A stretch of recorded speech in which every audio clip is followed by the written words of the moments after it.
Hi, Anastasia. Thank you for joining us. My So pleasure. Dr. Anastasia, and very kind of you to let me off the hook from pronouncing your surname. I'll let you do that in a minute. But Dr. Anastasia is a TEDx speaker and best-selling author and founder of the London-based tech life balance consultancy, Consciously Digital. Anastasia is a frequent speaker and has been viewed, her TEDx on YouTube, which I've watched and is brilliant, has had more than 200,000 hits, which is absolutely incredible. Thank you so much for taking the time to join us this evening. It's fantastic to see you. Thank you so much. And it's not my first Fluxx event, and I really, really love attending them. And it's always fascinating discussions. So thank you. Thank you. Oh my goodness. Thank you so much. Yeah, I've seen you on our guest lists quite a few times. So I think you're becoming a Fluxx fan, hopefully. That's really nice to hear. So I'm really interested in your views on kind of following on from what Lisa was talking about and the role of technology and how that is either helping and hindering our mental fitness. Because clearly in lockdown, it's played a role, hasn't it? It's enabled a level of connectivity for people that would not have been there before. But I guess I'm interested in your views on how people should balance the offline and online worlds, and whether you've got any specific advice for people based on your kind of research and knowledge. Thanks for the question. Before I answer, actually, I wanted to ask the participants. I'm quite curious about how are you there, and what are your kind of current personal, maybe professional challenges when you're maybe working remotely? If you just want to describe them in 1-2 sentences, so I can just have a sense of what's going on. We do lots of research, so I can share what we see, but I'm very curious to see what you're noticing. Yeah, that'd be brilliant. It'll be interesting. Participants hopefully responding to that in the chat. Yeah. I think I would like to avoid the word should. And I think the word should is a very dangerous word here because we cannot really have one fit all solution.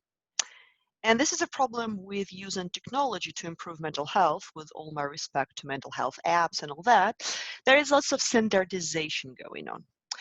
And generally with using technology, I think we're being pushed into behaving in very standardized ways. And we can't do that, right? We're different, we're diverse, different backgrounds, different circumstances. Some have children, some can work from home, some cannot. Yeah, some are more productive, some are less productive. So I think the biggest danger of technology, although it's supposed to free us in theory, give us flexibility, is when it starts being used in a standardized way, which unfortunately we see more during the pandemic, because it starts becoming kind of a management/control tool.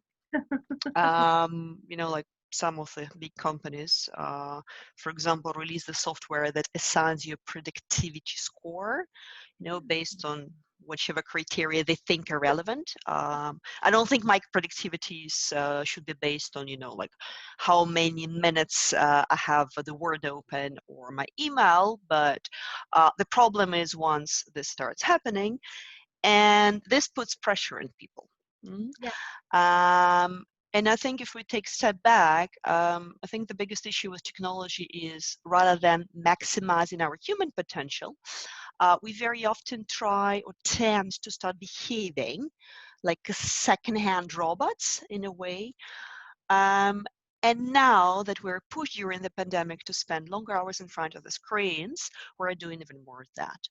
So the short answer to your question is, what I would recommend doing is to set up very healthy boundaries between yourself and technology, and do everything that enhances your humanity, especially given the circumstances. And I'm happy to talk more about different aspects of that, like in terms of the space, setting up the space, or taking care of yourself physically.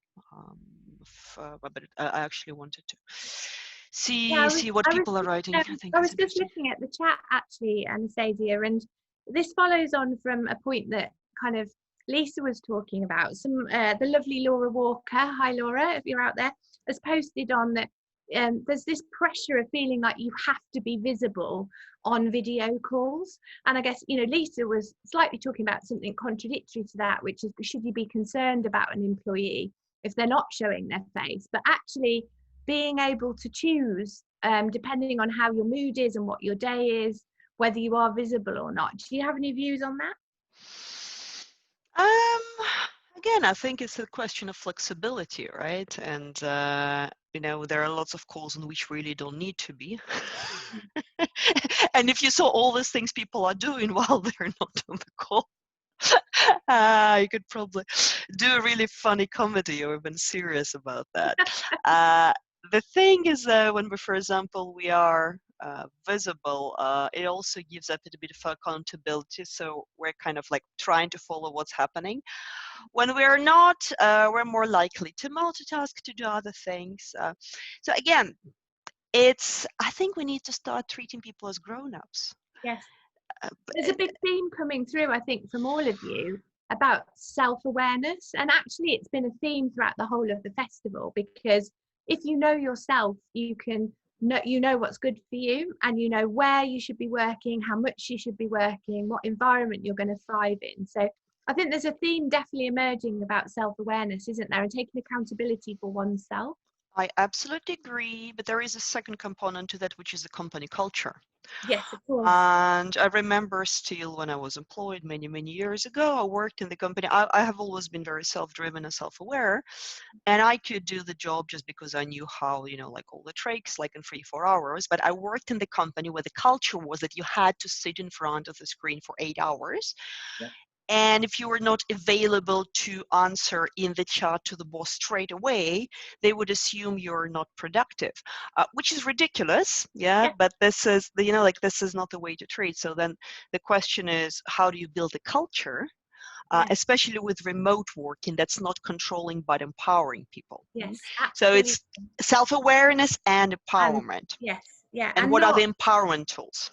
Absolutely. And this keeps coming up time and time again, this ability for leaders to feel comfortable managing on outcomes rather than presenteeism. So, rather than them having people physically in front of them is proving they're working, actually being clear on what the outcomes are they're delivering. Now, I'm really interested in your book, Anastasia, because in it you talk about 30-ish practical daily challenges that will help people feel more fulfilled. I wondered if you could give us a sneak preview of maybe one or two of the examples of what a daily challenge is, and then of course you can plug your book as well while you're here.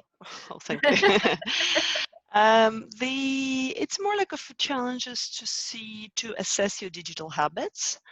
I think multitasking is a brilliant, very kind of quick thing to do. So if you're one of those people who tends to have several tabs open, and maybe switching between different tasks. The research suggests that actually you're making your brain work too hard. It's literally consuming more energy than it should be. So you might feel tired. Yeah.